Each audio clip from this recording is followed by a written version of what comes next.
All right, we are here. We are starting our first panel on Friday. So welcome to this chat in the Coastal Magic Convention's 10th anniversary weekend.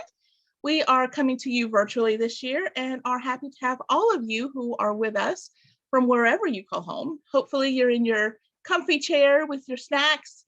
Well, I mean, it's 10 o'clock in the morning, so maybe breakfast. So we are going to be talking with our authors about dragons. I was just telling them, I think it's amazing that we have managed to get 10 years into Coastal Magic and not have a dedicated dragon panel, but I went and checked. I looked at our previous programming and we've talked about dragons in various forms and various panels, but we've never had a dedicated dragon panel. So thank you, lovelies, for being our first dedicated dragon panel in our 10th anniversary. We're going to take just a second and let each of you introduce yourselves, and then we will start chatting. Those of you who are watching online, you are welcome to leave questions or comments in the comments underneath the broadcast, and I will be watching for those so we make sure that we get all of your questions asked and answered as well. So why don't we start with Genevieve, and I'm going to call on you guys in the order that I see you on my screen. So we'll move around the world from there. Excellent. Hi, I'm Genevieve Jack. I am a best-selling author of Wild, Witty, and Wicked Hot Paranormal Romance. So if you are interested in steamy witches, vampires, dragon shifters, that is my game. I write the Treasure of Paragon series, which is a dragon shifter romantic family drama, 9-book series, just wrapped up just a month ago, and you can you can get book 1, The Dragon of New Orleans, for free at any of the retailers. The ebook is free right now. That's me. Yay. Sarah? Hi, I am Sarah Nicholas. I write young adult as Sarah Nicholas, and I write adult romance as Aria Kane. My first Sarah book was Dragons Are People Too, which is about a 16-year-old dragon shapeshifter who works for the US government. And on the same day, the dragon home is like attacked, and also the president's son, who she's in charge of watching after at school, is kidnapped. So she has to kind of decide where her loyalties lie. That is out of print now, though there are used books available. And yeah, that's pretty much it. Been a dragon lover since I was a child. Me too. LaVerne? Hi, my name is LaVerne Thompson, and I write fantasy and urban fantasy, sci-fi under that name. My dragon series is called The Story of the Brethren, and it is about dragons who once lived on our world, and thousands of years ago, with the decrease in the belief of magic and magical beings and just magic in general, they left this world for their home world, and something starts to happen on their home plane, and they have to return to Earth in order to save their home world. And in order to do that, the King of the Dragons has to find his true mate, and she doesn't know who and what she is, because the dragons that they left behind on Earth, they destroyed their magic, they tampered their dragons. So their ancestors 1,000 years later don't know that they actually have dragon blood. And so that's what will save the rest of the dragons. So that is my dragon series. There are 2 books out right now. I am working on a 3rd book. There will probably be 4. And then I also have my Crossroads series. And in that one, it's about shifters, and there are a couple of dragons in that one. I've always loved dragons from the time I read about King Arthur and the knights slaying dragons. Mm-hmm. But I was curious about them, and it wasn't until I read Anne McCarthy's The Dragons of Pern series that I fell in love with dragons.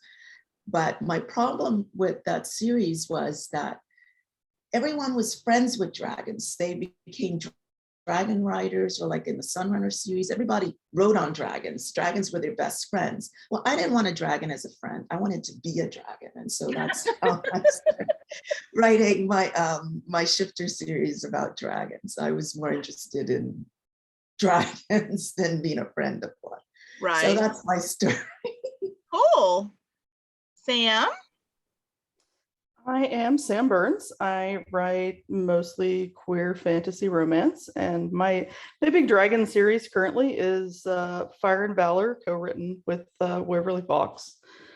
And it starts with the King's Dragon. Basically, dragons and humans have a really antagonistic history in this world, and the main character is a half dragon in hiding in the human court, and a large part of it deals with how he navigates that, and the fact that there's currently a lot of tension happening between both humans and dragons and the two human kingdoms in the area. Mm-hmm. So having a dragon in hiding be the main character in the series was a whole lot of fun, just because, you know, well, frankly, it was Having a because dragon in Tristram was hiding, fun. period, sounds like a task. That is fair, yes. Okay, so my first question, and some of you kind of touched on it a little bit. My first question is, why dragons? What is it about dragons that attracted you to them enough that not only are you a fan of dragons, but you wanted to write your own? So why don't we start at Sarah, and I'm gonna work my way back around.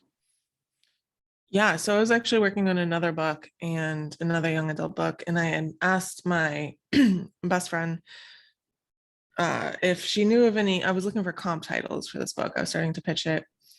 And so comp titles like, if you like this book, you like that book, kind of thing. And she was honestly a little tipsy, and she was like, dragons are people too. And I was like, I haven't heard of that book, you know? And she's like, oh, just made it up. She was just like being silly. And I was like, so I started thinking about it. And she always also said, I'm going to get a kitty and name it Dragon. And so I started saying back to her, well, I'm going to get a dragon and name it Kitty. Mm-hmm. And so that's how that book came about. But then once I started researching it, the thing that like really drew me to dragons even more was how every culture around the globe, even before they were kind of talking to each other, Mm-hmm. had a dragon myth of some kind. Right. And I just thought that was really cool. That's amazing. See, that's proof to me that there were dragons. Because these exactly, people, it's not like these people were hoofing it in the snow and rain and sleet, you know, thousands of miles to talk to each other so they could describe their dragon friends and their myths. They all had dragons. There used to be dragons, 100%. I believe it. Let's see here. Sam, what attracted you to dragons to begin with? When I was about 8 years old, my older sister brought home the Dragonlance series, and of course she treated it like, oh, it's an adult thing and it's not for you. So of course that made it even better. Yep. So I had to read it. Mm-hmm. So I snuck it out of her room and read it when she wasn't looking. And that led me down the line to, you know, Anne McCaffrey and all of the other dragon books that were available at the time, just because, you know, something about dragons just grabs your imagination. The minute you start down that path, you're just stuck there forever. It's not a bad place to be stuck. No. LaVerne, what is it about dragons that attracted you to them? Well, I believe there are two sides to every story. And I'm with you. I believe that dragons, or something like dragons, it really did exist, because there are too many different cultures separated by, you know, oceans that have described something very similar. So I do believe there is something to dragons in our world. And sometimes they have been portrayed as the bad guys, like Beowulf's dragons, and sometimes they're portrayed as the good guys. And I think, like everything, there's, you know, something in between. But they've always fascinated me as a kid, you know, discovering Anne McCarthy and some of the other dragon books. I just fell in love with dragons. I mean, but my logo is a dragon. my tagline as an author is, "Can you hear my dragon roar?" So Yeah. They're wrapped up all in you. yeah, it's good and bad. They're very majestic. They have strength and honorability too. And what's not to like? I agree. Genevieve, how about you? I always loved dragons also as a kid, but this book series, the Treasure of Paragon, it was born from my sister was in Northwestern. She was suffering from acute myeloid leukemia, and it was really touch and go for a while. I was very worried about her. And around the same time, I came across this book by Nathaniel Hawthorne called The Tanglewood Tales. And in the Tanglewood Tales, there's a story, Jason and the Dragon's Teeth. I don't know if you remember that from being a kid, but he plants the dragon's teeth in the ground and it sprouts an army, and that's how he takes back the golden fleece, and et cetera, et cetera. But I thought, oh, wouldn't that be so cool if a dragon's tooth could cure my sister, heal people, potentially raise the dead? And it's just started this whole trickle down of events of what if there was this family of heirs to a throne, and they were all dragons. They were scattered across the earth, and they used their dragon magic to heal humanity and heal their realm. And so Gabriel curing Raven of her cancer with his tooth became the cornerstone of the first book of my dragon series. And it turned into 9 books, each of them featuring a different heir to the throne, and then how they take back their kingdom in the end. So that's kind of how my series started, a little bit different. But. Yeah, it's still very cool. I like it. And actually, bringing in the mythology part of it, I'm actually going to have you start out answering the next question, and we'll go back through around the other way.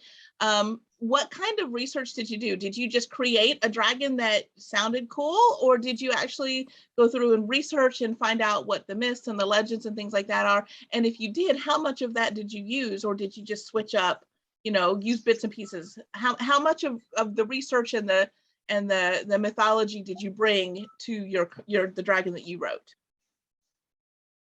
My world is based on Greek mythology, and something that happens with Hera. I won't go into spoilers here, but my dragons are invented. Like they shift into men, and they can spread their wings in their male forms. They don't have tails. They have a ring that represents their heart that holds their magic. All of that is just invented.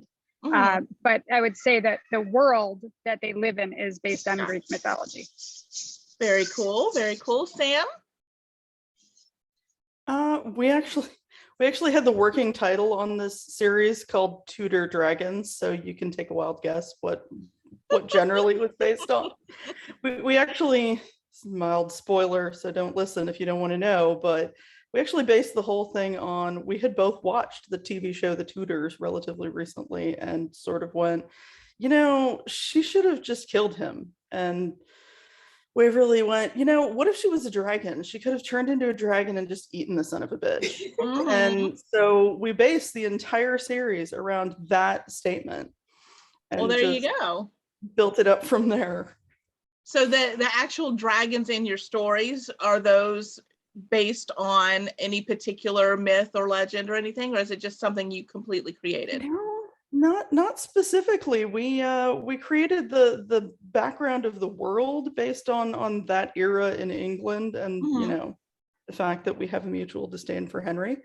But other than that, we didn't really have something specific in mind. It's very much piecemeal. Like the enemy nation to the north is vaguely Viking, but not really. So it's all just pulled together from different pieces that we sort of liked at the time. Gotcha. LaVerne? Totally from my imagination.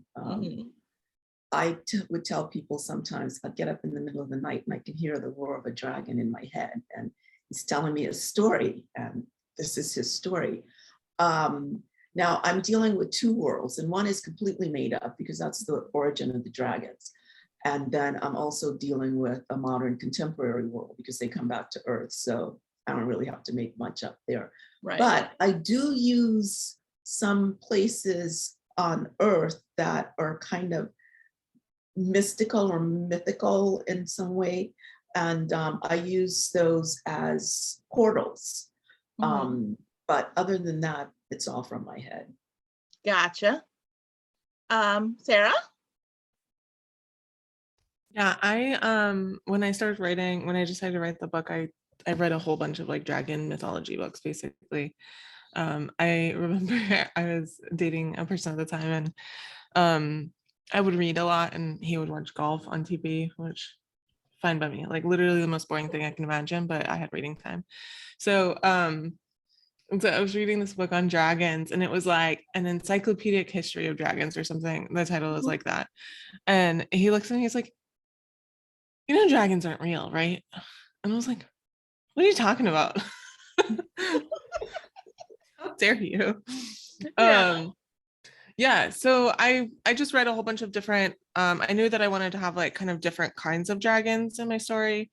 So there are three main ones in that book. One is, so I called them like English dragon, which is just like a very classic like wyvern with wings and breathes fire and that kind of thing. And then we had the Chinese dragon, who use magnetic currents for flight and no fire.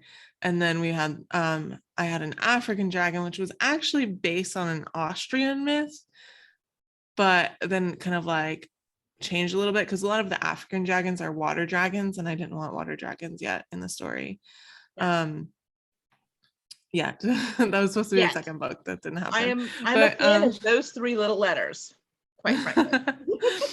But yeah, and so he was like not what you normally think of as a dragon. The Austrian dragon myth is kind of like a large, like human-sized lizard with like a cat face.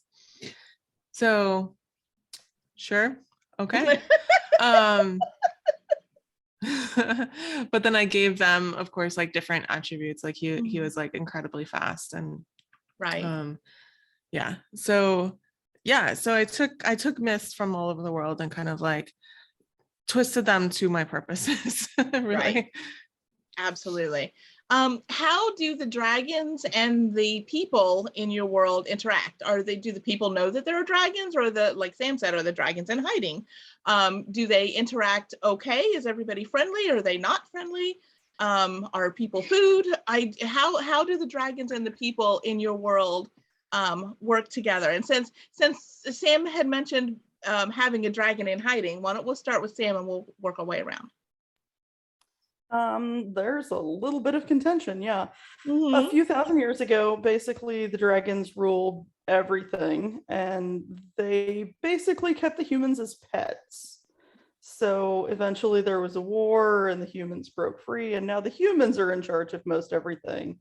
And the dragons were sort of chased up into the mountains, but there's still a whole lot of history there where the humans are never going to be willing to really trust a dragon because, you know, you basically made slaves of us at one time, so why would we ever trust you?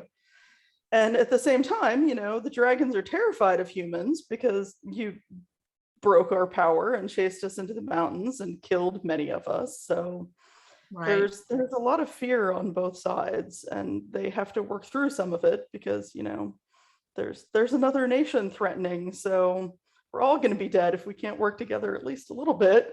Right. The enemy of my enemy is my friend. Exactly. Yeah. LaVerne, how are the people and the dragons in your worlds connected? My humans do not know about the existence of dragons because, like Sam, my story, you know, thousands of years ago, the dragons started losing some of their magic, and the humans started attacking them. Part of the reason that humans were afraid of dragons is because, of course, they're dragon and they're powerful and they don't understand them. But amongst the dragons, there is this, my dragons also have different colors, and the different colors means different powers and different things. But there is this white dragon, and he's known as the betrayer. That's all they call him, because he doesn't deserve a name. And he was part of the reason that the humans started attacking the dragons. So the dragons decided to leave this world, the only world they've known, and go back to, according to their legends, they have these ancestral memories. And so they opened up a portal and they went back to their beginning world. But that world started having problems, and they had to come back to modern day Earth to find their true mates, because that's the only way they could strengthen the world. And of course, the humans that are modern, it's like us. Dragons are things of myths and legends. Right. And so it's all secret. They do not know. And even the humans that have dragon blood don't really understand where the voices in their heads coming from, because the king of the dragons, he's calling his people home, all of them. And so there's a little bit of contention there. And of course, the betrayer is alive and well. They thought they had killed him, but he's not dead. And so he's stirring up a lot of problems. I know. Dun, dun, dun. Genevieve, how about you? So my dragons are exiled to Earth from their home of Paragon. And so they've always tried to blend in with humans. So they keep their wings tucked away, and they change their identity every so often because they're immortal. And the only people who know what they are people who they've bonded to themselves as their like servants or companions by feeding them their teeth.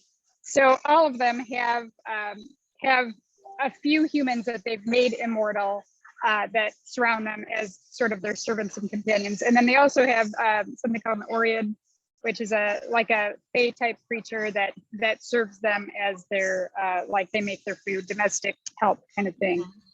And they feed off their power. The humans around them, for the most part, do not know what they are unless they have some kind of intimate encounter with the dragons. So. Gotcha. Sarah? Yeah. So when you asked this question, you said, how do the dragons and people interact? My book title is Dragons Are People Too. I realized that when you started giggling, I was like, oh yeah. That's funny. Yeah, so they're dragon shapeshifters, which is why they're people too. But the dragons are pretty much, they're not known by the rest of the world. They are known by a select few. Obviously, the government knows who they are. They have like a secret group where they work for them. But throughout the process of the story, the public becomes aware of dragons through a mistake that Kitty makes. Yes. Yes. A unfortunate mistake. Yes. Yeah. I mean, she's 16. She makes some mistakes. Some of them cause international incidents. So Haven't we all been there? yeah. So they become aware. It's not a huge plot point. That was going to be a bigger plot point in the second book that I never got to write, but yeah, so people are just kind of starting to find out about them. The people who do know about them do their best to manipulate them, so it's not the best relationship, obviously. And then the CIA actually like comes after some of them. So yeah. I was just for those of you who are watching, I am monitoring the comments and moderating the panel. So I promise that I am not ignoring our authors. They know that I'm trying to look for comments at the same time. So I just wanted to take a peek over here. We've got a lot of people watching saying good morning and hello and excited to talk about dragons. So that's cool. Suzanne says she wrote a paper, a persuasive paper, using the argument about the different cultures that all had their own mythology to prove the existence of dragons in the past. So that's pretty fun. So that's cool. Yeah, everybody, there's a lot of people just saying hi. Suzanne also says she really likes Dragons Are People Too. So there's that. Let's see here. I think that's it. Nobody seems to have any questions yet. So that's cool. All right. So So we are all caught up. I don't want to take a chance on missing any comments or questions. So if you're watching and you absolutely want to make a comment or ask a question, definitely do that. I will be watching for that. So we'll try to make sure we get all of those asked as well. Next question. What are some of your favorite dragons in other media? So other books that you've read, TV shows that you've watched, movies that you've seen, things like that. What are some of your favorite dragons that you've seen out there, and what makes them so cool? Everybody looks like they're contemplating except Genevieve, so she's smiling. So we're going to go to Genevieve first. Did you have something right off the top of your head that popped right in? Oh, sure. So Discovery of Witches, I don't know if anybody follows that series, but the dragon is her familiar. And I just absolutely love how they tied that in with her powers. And I would also say, like, Harry Potter, of course, you know, the dragons, like book 4, when they have to steal the dragon egg. I mean, those dragons, they're not like my dragons, but love that series. Very cool. Anybody else have a dragon from other books or TV or movies or something that they really love? Sam, you got something? Can I confess that probably Toothless? Because there's nothing This wrong is with on that. high on my list. Yeah. I mean, come on, what's not to love, really? Nothing wrong with honestly, that. it's the things that are different about him to the standard dragon myth. That's just like, yeah, that's what I want in my life. Can I admit that I've never seen the movie? So what is different about him from the standard dragon myth? I've just horrified half my panel. There's an innocence there. It's very, I know it's a kid's movie basically, but you know, the sort of, you expect dragons to be like Smaug and, you know, I have all of the things and I will roast you if you dare come anywhere near my things. And kind of the opposite of that. Oh, cool. That's sweet. All right. Anybody else have a favorite dragon, or at least something that they really, really enjoyed in other media? Sarah? I was trying to remember. I can't remember what series. There's a book series and they have a mini dragon. I can't, it's been a long time since I read it, whatever it was. But as a child of the 80s, I do have to say Falcor. Dragon dog. Absolutely. We all need a little luck dragon in our life. That is a true statement. Yes. So and then Toothless is on the top of that too. I think that's all I can really think of. I remember, like, as a kid, as a young teen, I really liked the Aragon series. Right. And then the movie, like, not so much. But yeah, I was like, what? I don't even know what are I've never seen a dragon movie or read a dragon book in my life as soon as you asked that question. Oh. How about you, LaVerne? Do you have any favorites from other media? Well, Aragon, of course. And I was sitting here thinking, I actually just watched Beowulf in that CGI kind of media. And it was a very, very interesting take on the story and the dragon, because the dragon in Beowulf, I thought was a male, but in this movie, the dragon was a female and seduced Beowulf and had his child. So I thought that was pretty cool. She was evil though, but she was evil, but wait, we're not going to look at that. We're not going to worry about that part. That has nothing to do with anything. That's funny. Are there I just realized nobody mentioned Game of Thrones, and that was like a huge one for me. I love the dragons in Game of Thrones. Didn't necessarily love how it ended, but I did not watch Game of Thrones, but I did hear about the dragons. And I'm from Trinidad, and back in 2019, I went to Carnival, and one of the costumes was a winter dragon from Game of Thrones. It was pretty cool. It was huge, like the size of a truck. What were you going to say, Sam? Oh, I forgot one of my favorite series of books, Rachel Aaron. It starts with Nice Dragons Finish Last. Those dragons are fabulous. I love them. Gotcha.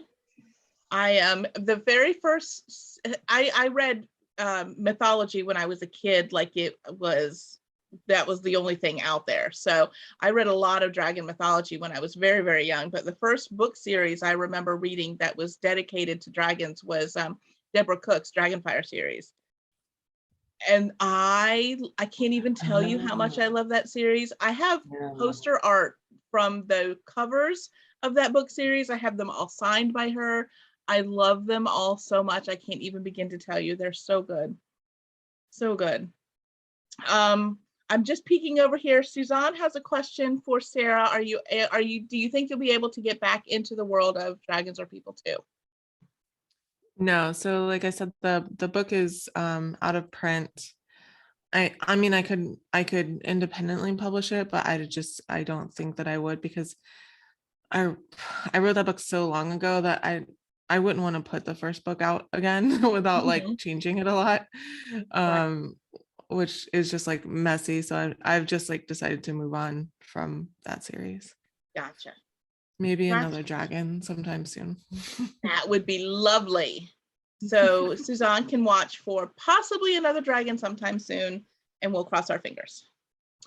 It keeps my thing keeps switching to most relevant instead of newest, so I'm trying to check. Somebody did agree with Toothless as their favorite dragon, so there's that. Let's see here. Suzanne is also horrified that I have not seen the movie with Toothless, so I apologize for that. Let's see here. Jody says that she never knew that she needed dragons in her stories until a couple of years ago, and so she's happy to the Coastal Magic authors that brought that to her. So yay to all of you for introducing dragons to new readers. Let's see here. Anybody else have any other questions or comments? No, doesn't look like it. Want to make sure we don't miss anybody. Make sure I keep newest selected here. Okay, next question. Are there any characteristics that your dragons have that you wish you had? I mean, Well, like everybody's eyebrows just went up. They turn into dragons, so yeah. Like I mean, aside all from the of idea it? that it's a dragon, but like any particular, like they're very good with money or very, you know. Like my dragons heal very easily. That would be cool. Cool. Most of them fly, so you know that would also be nice. Oh, Kitty can turn invisible. There you go. That would be especially. I don't know if I'd want to be a flying dragon who couldn't turn invisible in our modern world, but I think being a flying dragon who was invisible could pose problems.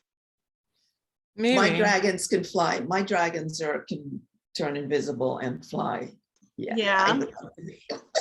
I can see where that would be a benefit, because then obviously nobody would be able to see them, but then also like the birds would run into them and things like that. I mean, I suppose. I feel like that's fine. You feel like that's fine?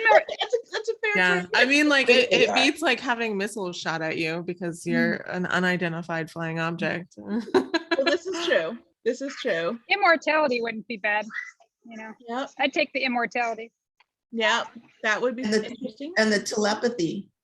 Oh, yeah. Very nice. Very nice. Yeah, being able just to like talk about ending conflict. If you could have people understand exactly what you're thinking and not have to worry about not being able to explain it properly, that would solve a lot of arguments. Yep. You would think. That would be cool. Sam, anything your dragons can do that you wish you could do? Honestly, I'd probably just stick with the flying, because who doesn't want to be able to do that? That would be cool. I agree. Is there anything that your dragons, any characteristic your dragons have that you absolutely would not want to have? Well, given my world background, I definitely wouldn't want to have that kind of relationship with humanity, but generally speaking, all of the dragons have basically what amounts to a compulsion to hoard one sort of thing, which can be really awkward, especially for Tristram, who has like this giant collection of swords and knives and whatnot. And he tells a story about, you know, how when he was a little kid, he used to have to go to his mother and like, I took this. What do I do? It's awful. So Gotcha. Anybody else have a characteristic for their dragons that they would not want to have? My dragon shifters, whenever they're in human form, they have hotter than normal body temperature to the point where it startles humans who touch them. So I think that could be bad in certain situations. Yeah, you are probably correct, Genevieve. It looks like you had an answer. Yeah, my dragons, when they mate for life. And when you're immortal, life is a really long time. And so the problem is if they mate with a being who is not immortal, when that being meets their end, they become suicidal because there's never another love for them. So it seems like almost a curse in some cases that a blessing. So I wouldn't want to have that. Yeah, that would not be good. Seems like there should be some kind of loophole for if your mate passes, maybe a morning time, get past it.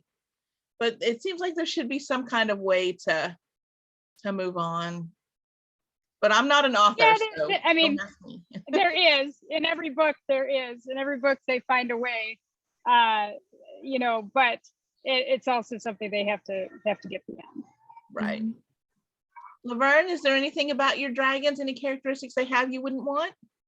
Well, with my Dragon King, in order for him to come into most of his powers, he had to mate. And unfortunately, it wasn't his true mate. And that's part of the problem with the world, because it's his magic that maintains the world and he's not at full strength. So, Right.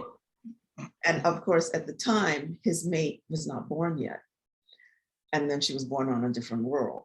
So I would not like to be in that position at all. Right. I can understand. Jody is asking, do your dragons have hordes? So I know Sam mentioned that those dragons have hordes. Do any of the rest of you have dragons who have hordes? And if so, what do your dragons hoard? Do they have that compulsion?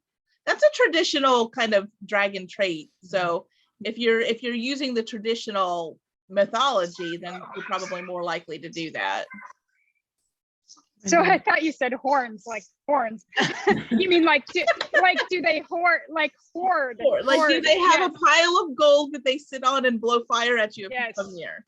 Yes. So my dragons all have treasure rooms, and over the years they've collected like actual treasure, pearls, gold, whatever, and into a big room. And when they need to heal, they change into their dragon form and they bury themselves in the treasure. And the treasure, the gems and gold release a vibration that's healing to their composition. So yes. Very cool. So your hoard actually has a purpose. That's cool. Mine is very psychological in that, like, Tristram hoards swords because he always wanted to protect his loved ones. And, there's another character who hoards dragons because he lost his family before he was born. And so he wants to, again, keep all of the people around him safe and that sort of thing. That's cool. That's a very sweet hoard. LaVerne, how about your dragons? Not really. The only thing I could think of, if you would consider it hoarding, is power, that they hoard power. Each of them seeks their full potential. But as far as gold and things, mine can just create it out of thin air. Now that's a characteristic I wish I had. Poof. Yeah, but it has to do, it's in correlation to their powers. So not all of them can do it. But yes. That would be nice. Apparently I did not enunciate because Genevieve thought I said horns. Amber thought I said something else that is not polite conversation. So if your dragons have those, we will be talking about that at 10 o'clock in the morning. It'd wake you up for sure. Suzanne says she's going to call all of her collections hordes from now on. Dragon hordes. Hordes with a D. Hordes from now on. Okay, so let's just check and make sure we don't have any other questions or comments here. Couple more people joining in to say hello. Somebody else says that I need to watch the Toothless movie. Let's see here. All right, I think we're caught up so far on questions and comments. Excellent. Okay. We talked about some of the dragons are shifters and some are just full-on dragons. Are there any other paranormal creatures in your worlds? And if so, how do those creatures react with your dragons? Is there some kind of hierarchy? Are the dragons like king of the beasts and everything else is in, or is it kind of on equal footing? Do you have any other paranormal or supernatural creatures in your stories as well? Let's start with Sam. Yes, we have actually humans are magic users, and that's how they drove dragons out during the war some years ago. And why dragons are still afraid of them. But over the course of the books, you find out that human magic and dragons being magical is intertwined in a way that makes it very difficult for any of them to not be together for extended periods of time. Gotcha. Let's see, LaVerne, how about you?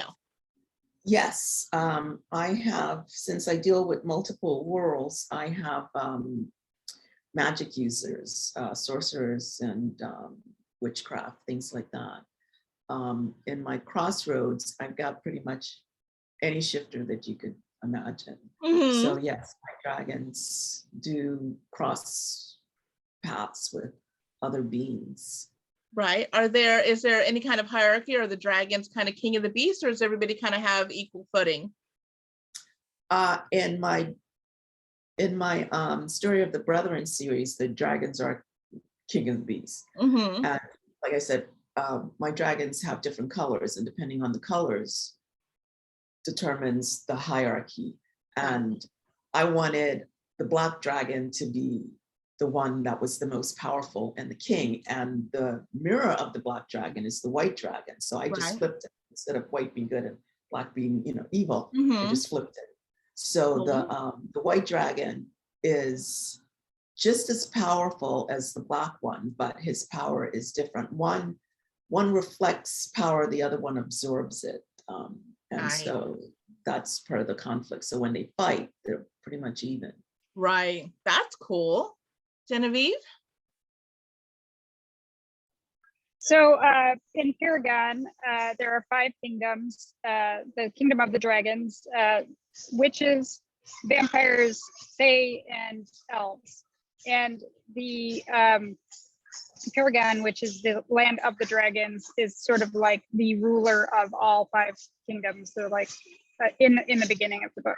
And they're ruled by a tyrant, which is why my dragons are exiled. So there are also witches and vampires on Earth that interact with the dragons. But yes, lots of different supernatural creatures. A plethora of supernatural creatures. Sarah? Sorry, I'm on mute. Yeah, so there's it's kind of a spoiler. The book's been out like 8 years. So you don't have to spoil. There's a yes kitsune. Or no. Yeah, so there's a kitsune in the book.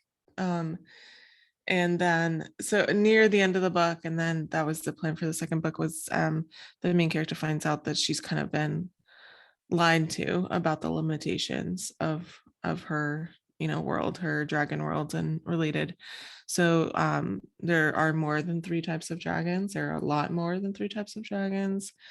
Part of it was like just the fact alone that you could say there's an African dragon when Africa is like such a huge continent and such a varied continent, that obviously doesn't make sense. And there's a reason why the government has like kind of restricted what the dragons know about themselves. And so there are a lot more that she just doesn't know about. And it's all like hidden, like Gotcha. humans don't know about it. So yeah. Very cool. All right, so we are coming in close to the end of our time of our dragon discussion, our inaugural dragon discussion on our 10th anniversary. So why don't we take a minute, and I'm going to let each of you talk about what you have coming out or coming up soon in your writing, any kind of appearances you've got coming up, I don't know if you can remember off the top of your head what you've got else happening this weekend, and then where people can find you online to learn more about you and your books. So why don't we start with LaVerne, and then we'll work our way around. What's going on in LaVerne world?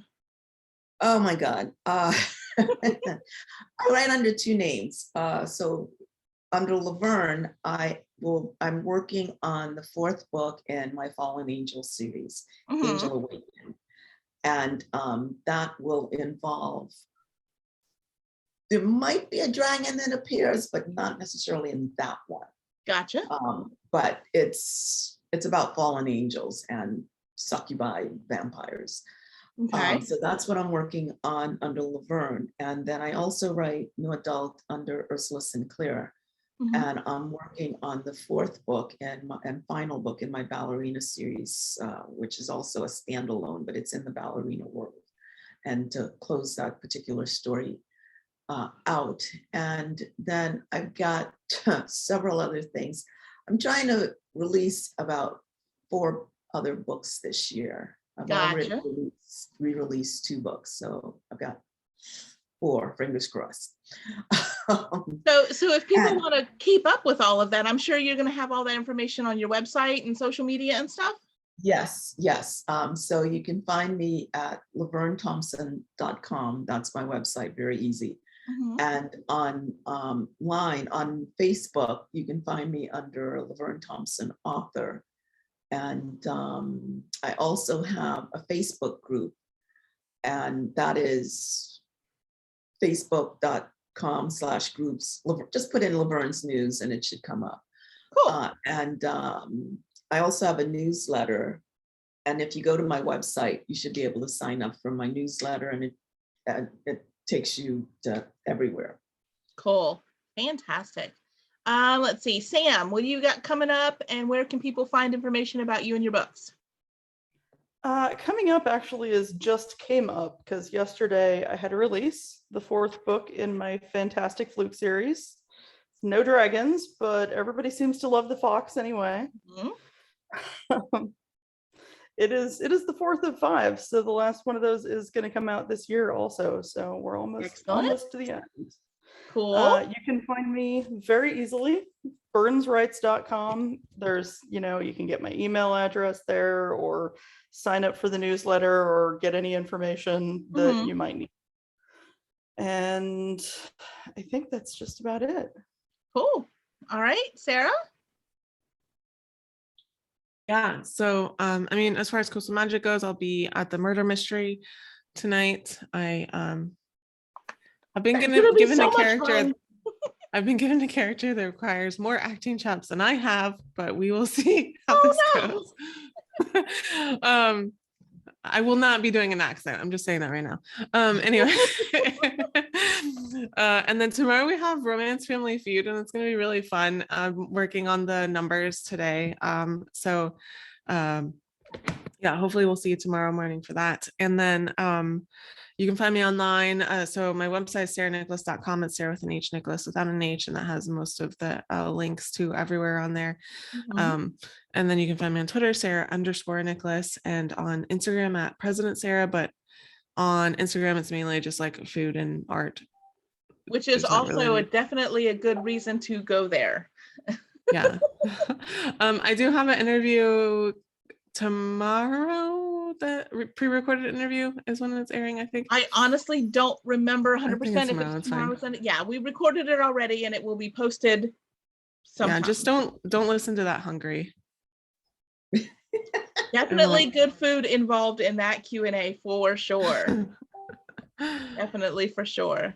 All right. Who do we have next? Genevieve. Yeah, so I just released The Last Dragon, which is the last book in the Treasure of Paragon series. And there is a spin-off series about the Tanglewood, which is the three sisters. And so the third book, Tanglewood Legacy, will come later this year. I don't currently have it up on pre-order, but it will come later this year. I have been working on a new series that is coming about a sexy billionaire leprechaun and a poker-playing pixie who live in our world. It's hot. I'm a fan of leprechauns. I'm a fan of leprechauns. Yeah. It kind of breaks some of the stereotypes about leprechauns for sure. It's exciting, and so that's coming later this year as well. And if anybody wants to learn more about me or my books, GenevieveJack.com is the place to go, and all my social media links are on there as well. Very cool. Ashley's watching and said that she has never read a dragon book, but is definitely going to try some now. So look at you guys, again, expanding the dragon reading universe. Yay, everybody give themselves a clap. All right, so I think that is going to do it for us. I appreciate all of you taking some time from your morning to chat a bit with me about dragons, and spending time the rest of this weekend with us for our 10th anniversary of Coastal Magic. Obviously, we are not by the beach, but you guys seem to have the palm trees down pat. I know for a fact Sam's got palm trees in her backyard as well. LaVerne's are covered under snow. So we'll have to get you into Florida for the beach next year so that everybody can have some palm trees. All right. Well, thank you very much. I appreciate all of your time, and we will see you in other places the rest of the weekend. Have a good rest of your day. Thank you.